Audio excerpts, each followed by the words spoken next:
खिंचता हुआ चला गया। तो ऐसे इनके चेहरे को देख करके हमको उन्होंने मार दिया, अतः उनको अपने बस में कर लिया। तो गोपिका कहते हैं, ते अशुल्क दासी का, आपके इस प्रकार के नेत्रों के द्वारा देखे जाने से, आपके इस प्रकार की दृष्टि के द्वारा देखे जाने से हमको हम लोगों को, हम गोपिकाओं को आपने मार दिया। क्या कर दिया? मार दिया।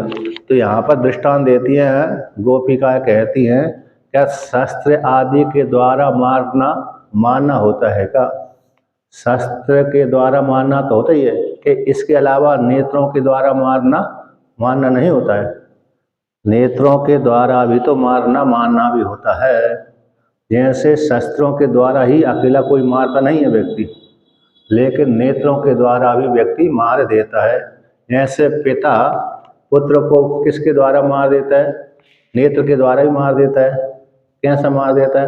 अब पुत्र देख रहा है कुछ गलत कार्य कर रहा था, तो मान नहीं रहा था बात, तो पिता ने तिरछी नज़र से देख लिया।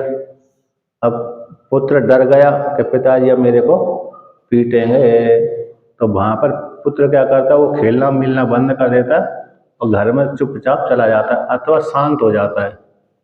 तो जैसे यहाँ भी पिता ने अपने पुत्र को नेत्रों के द्वारा ही देख करके उसको मार देता है, दंडित कर देता है, सावधान कर देता है, उसी प्रकार से गोपिका कह रही हैं कि हमने आपकी दृष्टि को देखा, आपके चेहरे को देखा, आपके नेत्रों को देखा, आपके नेत्रों ने हमको मार दिया, घायल कर दिया।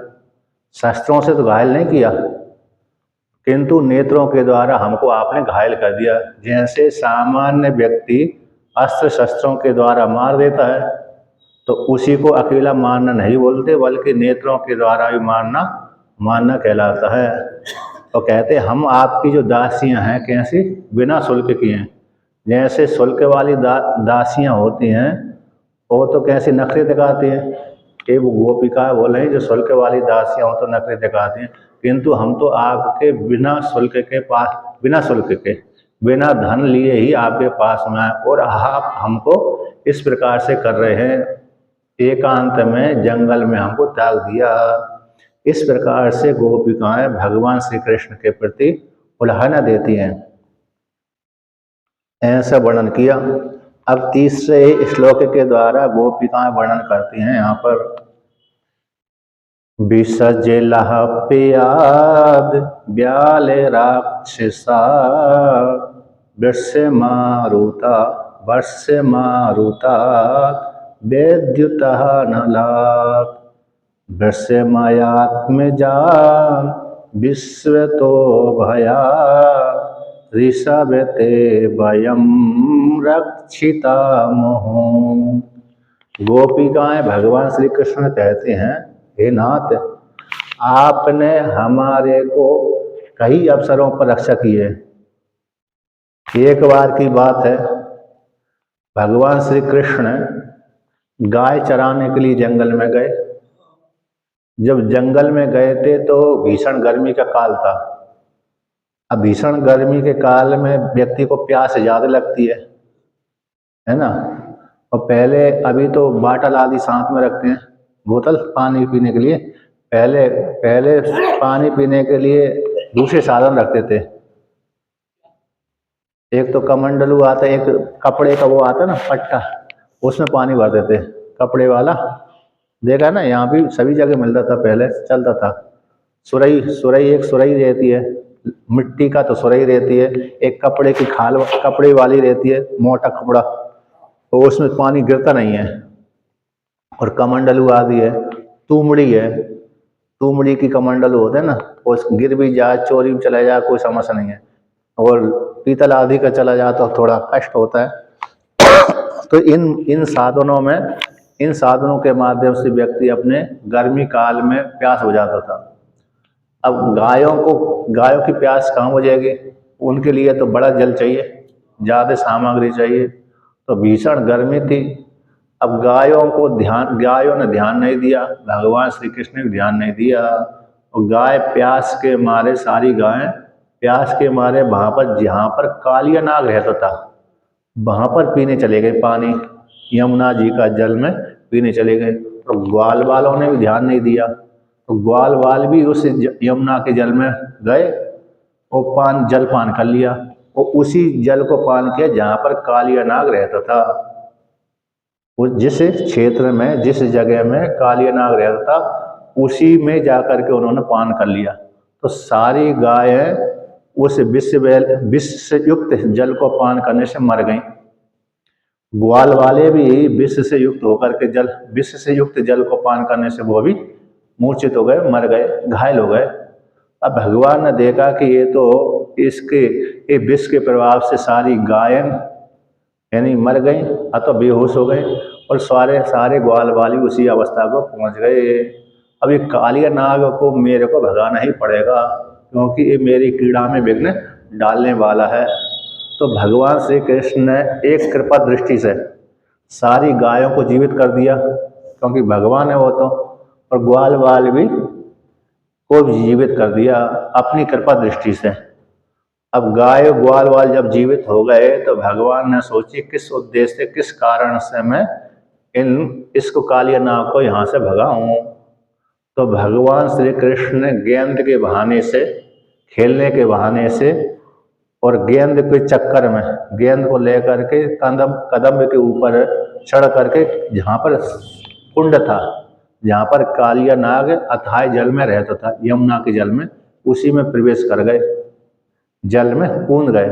अभी तो यमुना जी बहुत ज़्यादा गहरी नहीं है, लेकिन उस काल में गहरी रही होगी, क्योंकि कालिया नाग के फन बहुत बड़े बड़े थे, वो विशाल सर्प था, इसलिए उस काल में वहाँ पर गड्ढा बहुत रहा होगा। उसी गड्ढे में रहकर साधना रहता था वो निर्भय होकर के। तो भगवान श्री कृष्ण ने गेंद को सहारा बना करके और कदम के ऊपर, वृक्ष के ऊपर चढ़ करके यमुना जी में छलांग मार दी। अब जैसी छलांग मारी तो वो गेंद तो चली कहीं गई, वहाँ चली गई, लेकिन भगवान श्री कृष्ण जहाँ पर नाग या काली नाग सो रहा था वहीं पर पहुँच गए, और पहुँच करके भगवान श्री कृष्ण ने लात के द्वारा ठोकर मार दी, क्योंकि उनको तो भगाना था। अब बाद में जब ऊपर से कोई गिरेगा तो सर्प आदि भी, जो भी जल के भीतर जंतु होंगे, उनको हलचल पैदा हो जाती है। जल के भीतर यदि ज्यादा अथाह जल हो तब तो बहुत नीचे वस्तु हो तो कंपन नहीं होगा, लेकिन उतला जल है और ऊपर से कोई वस्तु गिरी तो आवाज उनके पास में पहुंच जाती है, क्योंकि जल के भीतर भी ज्यादा दूर तक दिखता नहीं है। जल के भीतर भी ज्यादा निर्मल जल होगा तभी दिखेगा, लेकिन निर्मल ज्यादा नहीं है जल तो फिर भीतर भी नहीं दिखता। तो भगवान श्री कृष्ण जहाँ पर नाग था, सोया हुआ था, वहीं पर पहुंच गए, और भगवान श्री कृष्ण ने उस नाग को ठोकर मार दी। तो नाग ने भी देखा कि एक सुंदर बालक है, सुंदर बालक को देख करके जाग गया, ठोकर को लग करके, फिर उसने एक दो बार तो भगाया, किंतु भगवान नहीं भागे, तो उसने भगवान श्री कृष्ण को ही पकड़ लिया। भयंकर युद्ध हुआ था। शुरू में तो भगवान कृष्ण अपनी लीला के कारण मूर्छित हो गए। कैसे हो गए? नाग के माध्यम से थोड़े लड़े थे, बाद में नाग ने पकड़ लिया। अब पकड़ लिया तो नाग ने अपने फनों में उसको फांस लिया, और इधर ग्वाल वालों ने देखा कि भगवान श्री कृष्ण यमुना में कूद गए और नाग के जाल में फंस गए। तो बहुत से ग्वाल वाल तो यशोदा जी को कहने के लिए, नंद बाबा को कहने के लिए, सूचना देने के लिए चले गए, और नंद बाबा, यशोदा आदि सारी गोपिकाएं आ गए। उन्होंने कहा हमारा कृष्ण आए तो बच नहीं सकता। तो सारे जहाँ पर भगवान श्री कृष्ण नाग के फंदे में फंसे हुए पड़े हुए थे वहीं पर आ गए, और आकर देखा कि ये तो नाग ने इसको पकड़ लिया, बेसुध पड़े हुए हैं। तो यहाँ पर एक वर्णन आता है कि यशोदा माता तो कूदने वाली थी, क्या, यमुना जी में, तो अन्य गोपिकाओं ने पकड़ लिया, बलराम जी ने पकड़ लिया, हे यशोदा माता, ये कृष्ण मरा नहीं है, आप निश्चिंत रहो, कृष्ण को कुछ होने वाला नहीं है। यशोदा ने कहा कि इसमें बालक के बिना जीवित नहीं रहूंगी। उसी प्रकार से नंद बाबा ने भी कहा मैं कृष्ण के बिना जीवित नहीं रहूंगा। तो ऐसे जब उन दोनों ने कहा, अन्य गोपिकाओं ने कहा, तो बलराम जी ने समझाया कि श्री कृष्ण को कुछ होने वाला नहीं है। अच्छा, बलराम जी ने क्यों समझाया? क्योंकि बलराम जी को तो मालूम था कि भगवान श्री कृष्ण कृष्ण साधारण नहीं है, असाधारण है। असाधारण व्यक्ति में ताकत बहुत होती है, दिव्य शक्ति होती है। साधारण व्यक्ति में दिव्य शक्ति नहीं होती, असाधारण व्यक्ति में दिव्य शक्ति होती है। तो इसलिए बलराम जी ने तो नंद बाबा को समझाया और यशोदा को समझा लिया, तो शांत होते हुए देखते लगे। फिर भगवान श्री कृष्ण ने देखा कि अब ये मेरे कारण बहुत दुखी हो रहे हैं, तो भगवान श्री कृष्ण जब नाग में फंसे बंधे पड़े हुए थे, फंसे हुए पड़े थे, अपने शरीर को मोटा कर दिया। क्योंकि भगवान में सामर्थ्य ऐसी है, तो सामर्थ्य होने के कारण अपने शरीर को बढ़ा भी सकते हैं, घटा भी सकते हैं। जिसमें योग बल होता है, योग बल, वो योग बल के प्रभाव से अपने शरीर को घटा भी सकता है, बढ़ा भी सकता है, मोटा भी कर सकता है, लंबा चौड़ा भी कर सकता है। तो भगवान श्री कृष्ण ने योग बल को आश्रय लेकर के अपने शरीर को दुगना तिगना मोटा कर लिया। तो फिर सर्प की पकड़ से ढीला हो गया। सर्प की पकड़ से भी क्या हो गया? ढीला हो गया। सर्प को ढीला करना पड़ी। यदि सर्प ढीला ना करे तो सर्प ही टूट टूट टुकड़े हो जाएंगे। इसलिए भगवान श्री कृष्ण ने देखा कि सर्प ने ढीला हो गया, अन्य अपनी पकड़ से कमजोर कर दिया। तो भगवान श्री कृष्ण सर्प से छुटकारा होकर के नाग के फन को पकड़ करके उसके ऊपर चढ़ गए, और ऊपर चढ़ करके फिर उसके ऊपर नृत्य करने लगे। तो जो जो फन उठाता था सर्प, उसी उसी फन के ऊपर भगवान श्री कृष्ण ठोकर मार करके नाचते थे। जब सर्प के फनों से विष निकलने लगा, पूरा मरने की नौबत आ गई, तब उसको याद आया ये साधारण बालक नहीं है, ये कौन है? कोई दिव्य पुरुष है। तो उसको याद आ गई भगवान विष्णु है। उसी प्रकार से उन जो नाग की पत्नियां हैं, उन्होंने भी देखा कि ये बालक नहीं है बल्कि भगवान विष्णु है, तो क्षमा याचना मांगी नाग देवता ने, कालिया नाग ने। अच्छा, कालिया नाग यहाँ क्यों आया? उसमें भी एक बात कहानी थी। ये जो रम्यक वन में रहता था, रमणक द्वीप, रमणक द्वीप नाम का एक द्वीप है। ऐसे द्वीप होता है ना, रमणक द्वीप, अन्य अन्य द्वीप, उसी प्रकार से नागों का एक बस्ती है। रमणक द्वीप में ज्यादा नाग रहते थे। अब वहां पर गरुड़ भगवान उन नागों को खाने के लिए जाते थे, तो नंबर लगा दिया। एक साथ गरुड़ देवता बहुत से नागों को खा जाते थे, मार देते थे। कुछ खाता था गरुड़ देवता, कुछ नहीं खाते थे, तो कुछ तो व्यर्थ ही मर करके नष्ट हो जाते थे। तो सारे नागों ने क्या किया? उनसे प्रार्थना करी कि हे नाग, हे गरुड़ देवता, हम बारी बारी से आपके पास में भोजन पहुंचाते रहेंगे, आप हमको एक साथ इतने इतने मत मारो, जितने आपको भूख लगेगी उतने हम आपके पास में आ जाएंगे, आप अपनी क्षुधा निवृत्ति कर लेना, व्यर्थ हमको मत मारो। तो गरुड़ देवता ने ठीक है कहा, स्वीकार कर लिया। ठीक है, जब अपने आप ही भोजन आ रहा है तो परेशान होने की क्या आवश्यकता है। वो गरुड़ देवता अपनी माता का बदला लेता था। कद्रु और बिंता है ना, कद्रु और बिंता की लेकर के बदला लेता था। बिंता की संतान नाग कहलाती है, बिंता कद्रु की संतान नाग कहलाती है, बिंता की संतान पक्षी कहलाती है।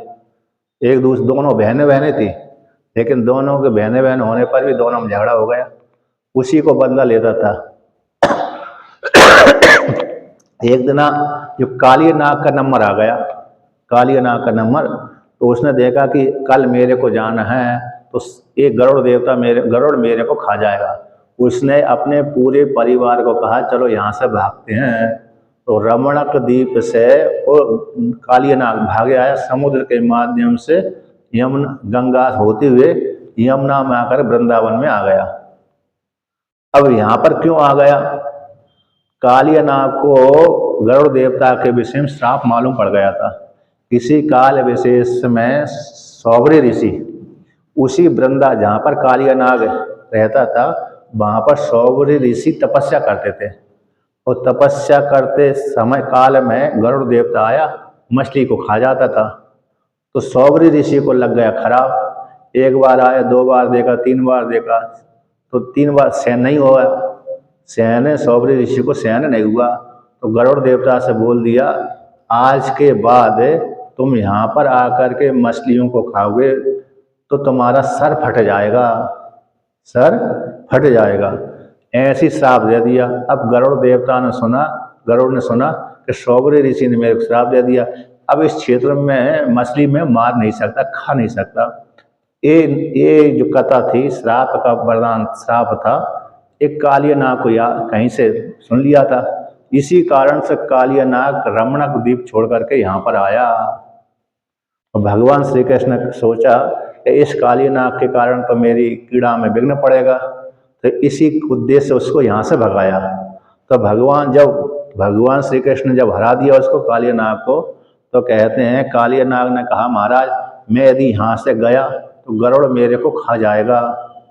तो भगवान श्री कृष्ण ने कहा कि मेरे चरण चिन्ह तुम्हारे सर के ऊपर हैं, इस चरण चिन्ह को देख करके गरुड़ तुमको परेशान नहीं करेगा, बल्कि तुम्हारे परिवार को भी परेशान नहीं करेगा, नहीं खाएगा, इसलिए मैंने तुमको अभयदान दे दिया। उसी काल से ही सर्पों के सिर के ऊपर भगवान के चरण चिन्ह छप गए। बहुत से सर्पों के ऊपर दिखते हैं, बहुत से सर्पों के ऊपर नहीं दिखते। तो जिन सर्पों के ऊपर चरण चिन्ह दिखते होंगे तो वो काली नाग के वंशज कहलाते होंगे, वंशज परिवार वाले। और जिन सर्पों के ऊपर फन के ऊपर चरण चिन्ह नहीं है दूसरी जाति के होंगे, दूसरे वंशज होंगे। तो कहते हैं विषज लाप्यात, भगवान श्री कृष्ण ने एक बार विष से रक्षा करी, दूसरी बार कनकी गोपिकाओं की, ग्वाल वालों की और गायों की। दूसरी बार कहते हैं ब्याल, एक बार भगवान श्री कृष्ण ग्वाल वालों के साथ गाय चराने के लिए, बछड़ चराने के लिए आए। तो बालक खेलते ही हैं, तो कहते हैं उन्होंने सोची आज यहाँ खेलते हैं, वहाँ खेलते हैं, वहाँ खेलते हैं। एक उन बालकों को एक गुफा दिखी, गुफा देखी तो बालकों ने सोचे चलो यहाँ पर लुका छिपी खेलते हैं। तो सारे बालक उस गुफा को जान करके, बहुत विशाल गुफा को जानकर उसके भीतर, शरीर के भीतर, उस गुफा के भीतर प्रवेश कर गए। तो बालकों को ऐसा मालूम नहीं पड़ा कि सर्प है, क्योंकि इतना बड़ा सर्प देखा ही नहीं था। और वो था अगस्वर सर्प था, उसने अपने विकराल शरीर को बड़ा करके मुख फाड़ करके बैठ गया, गुफा की जैसी आकृति बना ली उसने। हो सकता है इतना बड़ा होगा, इतना जो है ना छत होगा, तभी लोग नहीं भ्रम नहीं होगा। छोटा सा मुख होता ना गुफा के तो दूर से दिख सकता था, लेकिन इतना विशाल शरीर बढ़ा लेगा तो समझ में नहीं आता, लंबा चौड़ा। तो उस गुफा को देख करके, सर्परूप गुफा को देख करके लुका छुपी के बहाने से सारे ग्वाल वाल भीतर प्रवेश कर गए। तो भगवान ने देखा कि ये तो मृत्यु के मुख में चले गए। अब सर्प के भीतर जो जाएगा, सर्प के भीतर से श्वास निकलती है, वो श्वास जहरीली होती है। श्वास कैसी होती है? एक दूसरे की श्वास दूसरे को खराब लगती है तो वो जहरीली होती है। वो जहर के कारण उसमें बेहोश पड़ गए, बेहोशी में चले गए, मर से गए।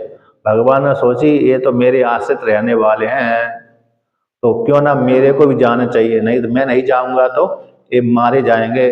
और दूसरी देखा, सर्प ने देखा कि जब तक श्री कृष्ण अंदर नहीं आएंगे तब तक उसने मुख को भी नीचे नहीं किया, बंद नहीं किया। अब भगवान श्री कृष्ण उसके शरीर के मुख के भीतर प्रवेश कर गए, अगस्वर के भीतर, सर्प के भीतर, गुफा के भीतर। तो वो जैसे ही बड़ा मुख बंद करने लगा, उसी काल में भगवान श्री कृष्ण ने भी अपना शरीर बढ़ा लिया। अब शरीर बढ़ाते बढ़ाते बहुत विशाल कर लिया, तो अपने आप ही उसका शरीर, श्वास निकलना बंद हो गई सर्प की। जब श्वास लेना और निकलना बंद हो गई तो अपने आप ही मर गया। तो सारे ग्वाल वालों को अपनी कृपा दृष्टि से जिला करके बाहर निकाल लिए। तो एक बार भगवान श्री कृष्ण ने अगस्वर नाम के राक्षस से रक्षा करी। एक बार की बात है, भगवान श्री कृष्ण कहते वर्ष से मारुतात, नंद बाबा इंद्र देवता का उत्सव मनाने के लिए यज्ञ कर रहे थे। दीपावली का ही काल था। तो क्योंकि इंद्र देवता वर्षा के देवता कहलाते हैं। यदि इंद्र देवता वर्षा न करें तो फिर गायों को चारा कहाँ से मिलेगा, वो किसान कहाँ से खेती करेगा। किसान की खेती के लिए वर्षा अनिवार्य है। गाय भैंस आदि के लिए भी चारा के लिए वर्षा अनिवार्य है। इसलिए इंद्र देवता को प्रसन्न करने के लिए सारे नंद बाबा आदि उत्सव मना रहे थे। दीपावली उसी काल में कहते हैं भगवान श्री कृष्ण उनको रोक दिया, तर्क लगा दिया कि हमारे तो उपकार करने वाले पर्वत है, ना कि इंद्र देवता। हम इंद्र देवता की पूजा क्यों करें? हम जंगल में रहते हैं, जंगल में निवास करते हैं, कोई ठिकाना हमारा है नहीं है। और हम किसको आश्रय करके रहते हैं? पर्वतों को आश्रय करके रहते हैं। इसलिए हमारे रक्षक तो गोवर्धन हैं, कि क्यों ना हम गोवर्धन की पूजा करें। तो जो इंद्र देवता के लिए सामग्री बनाई थी पूजा के लिए, वही सामग्री को भगवान श्री कृष्ण ने गोवर्धन की पूजा करवा दी, अपनी पूजा करवा ली। भगवान श्री कृष्ण ने ये नहीं बोला कि मेरी पूजा करो, बहाने से अपनी और दूसरे नाम से अपनी पूजा करवा ली। पूजा तो भगवान श्री कृष्ण ने अपनी करवाई, लेकिन दूसरे नाम से। और सारे ऐसा नहीं, भगवान श्री कृष्ण ने ऐसा नहीं बोला कि मेरी पूजा करो, मैं कृष्ण हूँ, विष्णु हूँ, ऐसा नहीं बोला, बल्कि गोवर्धन को नाम लेकर के अपनी पूजा करवा ली।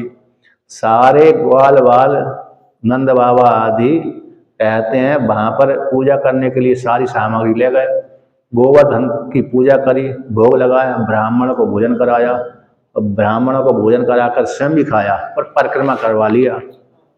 अब भगवान श्री कृष्ण ने विचार किया, यदि ये कामदगिरी मतलब गोवर्धन पर्वत यदि नहीं खाता है तो मेरे ऊपर विश्वास नहीं करेंगे। ये ग्वाल बाल नंद बाबा आदि है, गोप क्यों हैं, मेरे ऊपर विश्वास नहीं करेंगे। तो भगवान ने एक रूप गोवर्धन के सामने जा करके अपना विशाल मुख बना लिया, गोवर्धन पर्वत के रूप में विशाल मुख बना लिया, और एक रूप से तो स्वयं भोग लगा रहे हैं और दूसरे रूप से स्वयं ही साक्षात पुरुष बन करके खा रहे हैं। तो सारे ग्वाल वालों को विश्वास हो गया कि हमारे देवता तो यही हैं, आज से हम इन्हीं की पूजा करेंगे। तो जितना भी भोग लगाया होगा वो सारे खा गए, बचा हुआ भोजन ग्वाल वालों ने खा लिया, ब्राह्मण ने खा लिया। इंद्र देवता को मालूम पड़ा एक बालक ने सारे ग्वाल वालों, एक बालक के चक्कर में सारे ग्वाल वालों ने मेरी पूजा करना बंद कर दी। अब मैं इनको दंड दूंगा, जब दंड दूंगा तो दंड के प्रभाव से पुनः मेरी पूजा करना चालू कर देंगे। इस उद्देश्य को लेकर के इंद्र देवता उनके ऊपर चढ़ गया, और चढ़ गया तो फिर क्या किया, मेघों को आदेश दे दिया कि जाओ उस ब्रजमंडल को ही लोप कर दो, हटा दो, बुहार दो। जितने बड़े बड़े जो मेघ होते हैं, जहाँ पर बाढ़ आना है तो जो महाप्रलय आती है उस काल में बड़े बड़े मेघ आते हैं, देवता विशेष आते हैं। एक सामान्य वर्षा होती है, एक मध्यम वर्षा होती है, एक अति वर्षा होती है। तो अति वर्षा में तो इतने भयंकर मोटे मोटे बूंद गिरती हैं, बड़ी बड़ी, जैसे कहीं कहीं उदाहरण आते हैं कि हाथी की सूंड की जैसे हाथी की सूंड है, जैसे वो पानी छोड़ती है मोटी मोटी धारा, ऐसी उस काल में गिरती है। अब भगवान मेघों को आदेश दे दिया, और इंद्र देवता ने कहा मैं भी पीछे पीछे आ रहा हूँ। तो इंद्र देवता पीछे पीछे आ गए और मेघों ने वर्षा आरंभ कर दी। पहले हवा चलती है, फिर बादल आते हैं, फिर बिजली चमकती है, फिर वर्षा चालू हो जाती है। तो सारे ग्वाल बाल डर गए। ग्वाल बालों ने कहा कि हे कृष्ण, हमने तुम्हारे कहने से इंद्र देवता का यज्ञ बंद कर दिया था, अब इंद्र देवता हमारे ऊपर हो गया क्रोध, अब तुम हमारी रक्षा करो, नहीं तो हम तो मारे गए। तो भगवान श्री कृष्ण ने कहा कि ठीक है, मैं तुम्हारी रक्षा करता हूँ, मैंने पहले से ही तुम्हारी रक्षा करने के लिए योजना बना करके रखी है। जहाँ पर व्यक्ति युद्ध करता है तो पहले से सुरक्षा के लिए एक तीसरी जगह स्थान चुन लेता है। यदि हार गए, कुछ भी हुआ, तो हमारी रक्षा के लिए तीसरी जगह स्थान है सुरक्षित रहेगा। उसी प्रकार से भगवान ने भी सोचा, यदि इंद्र देवता नाराज हो गया तो फिर किस प्रकार से मैं ग्वाल वालों की रक्षा करूंगा, गोपिकाओं की रक्षा करूंगा, इस प्रकार से मैं करूंगा। तो भगवान श्री कृष्ण ने कहा चलो हम सभी गोवर्धन पर्वत के पास में चलते हैं, वहीं पर समाधान रहेगा, अतः वहीं से रक्षा होगी। तो सारे ग्वाल वाल अपने बच्चों को लेकर के, गाय आदि को लेकर के गोवर्धन पर्वत के पास में गए, और भगवान श्री कृष्ण ने अपने संकल्प मात्र से ही उस गोवर्धन पर्वत को उठा लिया। अच्छा, वहां पर ये गोवर्धन जो पर्वत उठाया ना, वो संकल्प से उठता है, क्योंकि भगवान श्री कृष्ण का तो हाथ इतना छोटा रहा होगा, इतना ही तो छोटा रहा होगा, बहुत इतने बड़े हमारे जैसी आकृति वाले तो रहे होंगे भगवान उस काल के। चल हो सकते 10 फीट के रहे होंगे, भगवान भी रहे होंगे तो 10 फीट के। अब 10 फीट के भगवान रहे होंगे तो उनका हाथ भी तो कितना होगा, 2-3 फीट का ही होगा हाथ। इतने विशाल पर्वत के नीचे तो नहीं जा सकता। फिर इतना विशाल पर्वत है जो कितने किलोमीटर का है गोवर्धन पर्वत? कहाँ 84 है? 21 किलोमीटर का है। हाँ, 21 किलोमीटर का पर्वत है। गए नहीं आप? उसकी परिक्रमा नहीं करी? अरे करना एक बार, अच्छा उसका बड़ा महत्व है। हाँ, गोवर्धन पर्वत की परिक्रमा करना चाहिए। मध्य प्रदेश में चित्रकूट है, मध्य प्रदेश में चित्रकूट पर्वत है, कामदगिरी पर्वत है, चित्रकूट में कामदगिरी पर्वत है, उसकी परिक्रमा करना चाहिए। दक्षिण भारत में तमिलनाडु में तिरुवन्नामलई उसकी परिक्रमा होती है। 3 पर्वतों की ज्यादा विशेष महिमा है। गोवर्धन पर्वत की परिक्रमा करने की महिमा है, चित्रकूट में कामदगिरी पर्वत की परिक्रमा करने की महिमा है, और तमिलनाडु में तिरुवन्नामलई इस जगह का नाम है। वहाँ मध्य प्रदेश में ज्यादा है, यूपी में थोड़ा है, 1 भाग यूपी में, 3 भाग मध्य प्रदेश में सटा हुआ है। चित्रकूट जिला भी है उत्तर प्रदेश का चित्रकूट के नाम से जिला भी है। तो वहाँ पर तो वो मंदाकिनी नदी बहती है। भगवान राम जी ने 12 वर्षों तक तो वहीं निवास किया था चित्रकूट में। चित्रकूट चिंताहरण ऐसा नाम आता है। बहुत अच्छा सुंदर है, जंगल है। अब तो विकास हो गया होगा, सभी जगह विकास चल रहा है, तो बहुत अच्छा है, कभी जाना और जाने योग्य है। दक्षिण भारत में तिरुवन्नामलई, यहाँ पर अग्नि तत्व है, रमण महर्षि का आश्रम है। तो वहाँ पर शिव और पार्वती का पर्वत कहलाता है। उस पर्वत की परिक्रमा करने का विशेष महत्व है। तो भगवान श्री कृष्ण ने गोवर्धन पर्वत को उठाया तो संकल्प मात्र से उठाया। संकल्प मात्र, क्योंकि बिना संकल्प के उठ नहीं सकता वो, और हाथ आदि से तो उठ ही नहीं सकता। हाथ आदि के लिए उठना है तो फिर भगवान श्री कृष्ण को दुगना तिगना शरीर बढ़ाना पड़ेगी, और दुगना तिगना यदि शरीर भगवान श्री कृष्ण बढ़ाते तो ग्वाल वाली देकर डर के मारे भाग जाते। कौन सा राक्षस यहाँ पर आ गया।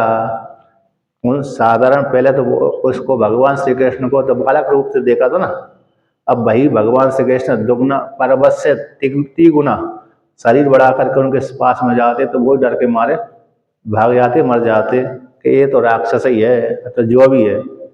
इसलिए भगवान श्री कृष्ण ने उस पर्वत को अपने संकल्प मात्र से उठाया।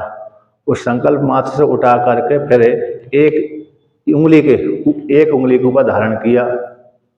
अब उन्होंने धारण करने के पश्चात कहा, हे गोपिकाओ, इस पर्वत के नीचे आ जाओ, मैं तुम्हारी रक्षा करने के लिए मैंने योजना बना के पहले से रखी थी। अब गोपिकाओं ने सोचा, अब ये छोटा सा बालक है, तो इसने विशाल पर्वत को उठा लिया, ठीक है कोई बात नहीं, उठा लिया, कहीं इसने धोखे से छोड़ दिया। अभी तो बाहर रहेंगे तो सुरक्षित रहेंगे, कोई मरेगा कोई बचेगा, थोड़ी बहुत ठंडी सहन करनी पड़ेगी। कहीं धोखे से इसके हाथ से छूट गया तो बिना मारे मरने ही वाले हैं यहाँ तो, क्योंकि वर्षा से इतनी जल्दी नहीं मरता व्यक्ति, ठंडी सहन कर लेता है, वर्षा सहन कर लेता है, लेकिन यहाँ तो पर्वत के नीचे दब गए तो राम नाम सत्य होने वाला है ये, तो हम इसके चक्कर में कैसे फंसेंगे, यहाँ तो मौत ही मौत है।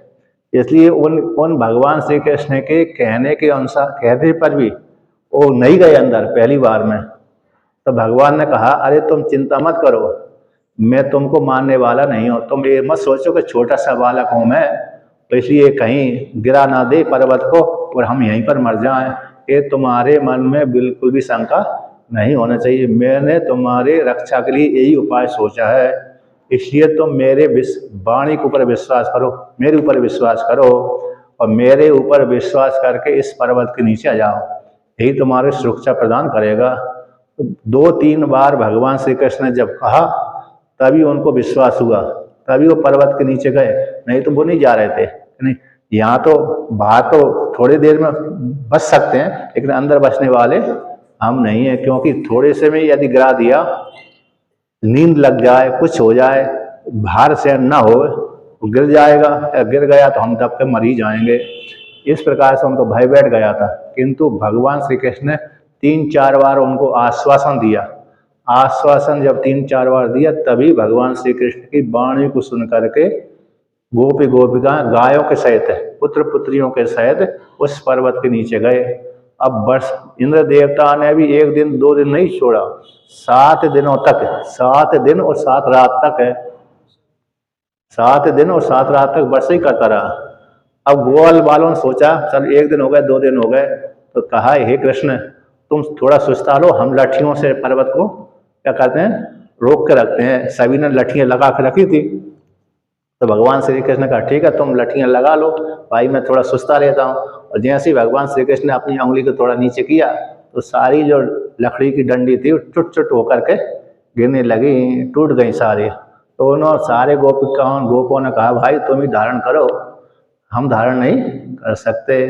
तो पुनः भगवान श्री कृष्ण ने बिना खाए, बिना पिए, बिना नींद लिए, यदि भगवान श्री कृष्ण को नींद आ जाती ना, तो वो भी तब भी पर्वत नीचे गिर जाता। तो इसलिए भगवान श्री कृष्ण ने बिना खाए, बिना सोए, बिना नींद लिए ही 7 दिनों तक धारण किया। अच्छा, इसमें एक और बात भी है, वो तो सत्य संकल्प है। सत्य संकल्प हो जाने से वो, चाहे वो भगवान हाथ लगाते चाहे न लगाते, क्योंकि ये तो सत्य संकल्प से उठा हुआ है, हाथ से नहीं उठा पर्वत। जो पर्वत उठाया भगवान श्री कृष्ण ने, सत्य संकल्प होने के कारण अपने आप ही उठ गया, धारण कर लिया ऐसे ही। फिर भी वो यदि हाथ ही इशारा नहीं करते ऐसा, कि हाथ से धारण नहीं करते, तब भी उनके वाणी के प्रभाव से वो पर्वत आकाश में टंगा रहता। एक जगह आता है, एक किसी स्त्री ने, उसका वाणी सत्य हो गई थी, पातिव्रत धर्म से युक्त थी, उसने कहा कि जो मेरी वस्तु यहीं आकाश में खड़ी रहे, टिकी रहे। वो कुछ 1, 2, 3, 4 घंटे तक वो आकाश में टिकी रही। जब तक उसने उस वस्तु को कहा कि अब ठीक नीचे रखा जा, तब तक वो आकाश में अटकी रही, आकाश में झूलती रही, और वाणी उसकी सत्य संकल्प हो जाती थी। उसी प्रकार से भगवान की भी वाणी सत्य संकल्प है। उन्हीं सत्य संकल्प रूप वाणी के माध्यम से आकाश में स्थित रहा पर्वत। ऐसे उस मतलब वर्षा से भगवान श्री कृष्ण ने ग्वाल वालों की रक्षा करी। अब किसी काल विशेष में कहते हैं, किसी काल विशेष में कहते हैं एक जगह आग लग गई थी, तो आग के भीतर है, कहते हैं एक बार गांव में लग गई थी, एक बार जंगल में लग गई थी, और आग के भीतर चारों तरफ ही ग्वाल वाल गायों के साथ घिर गए थे। जैसे कालिया नाग को उस स्थान से भगा करके जब भगवान ग्वाल वाल अपने घर में जा रहे थे, तो रात्रि हो गई, तो सोचा भगवान ने कहा यहीं सो जाते हैं गर्मी में। अचानक अपने आप ही आग लग गई। अचानक अपने आप ही आग कैसे लग जाती है? तो भीषण गर्मी में लग जाती है। भीषण जब गर्मी पड़ती है ना, तो 2 वृक्ष आपस में टकराते हैं। जैसे बांस का जंगल जहाँ पर होता है, बांस का जंगल, तो बांसों में आपस में जब रगड़ होती है, तो जल्दी आग लगती है बांसों में। अथवा 2 वृक्ष आपस में टकराएंगे, बहुत घर्षण होगी, तो अपने आप धीरे धीरे से आग लग जाती है। अग्नि मंथन इसी को बोलते हैं।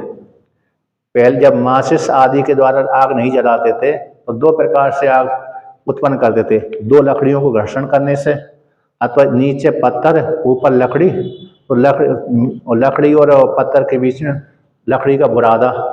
अब जब घुमाते थे लकड़ी को, नीचे पत्थर है, तो गर्म होते होते होते बुरादा में आग लग जाती थी।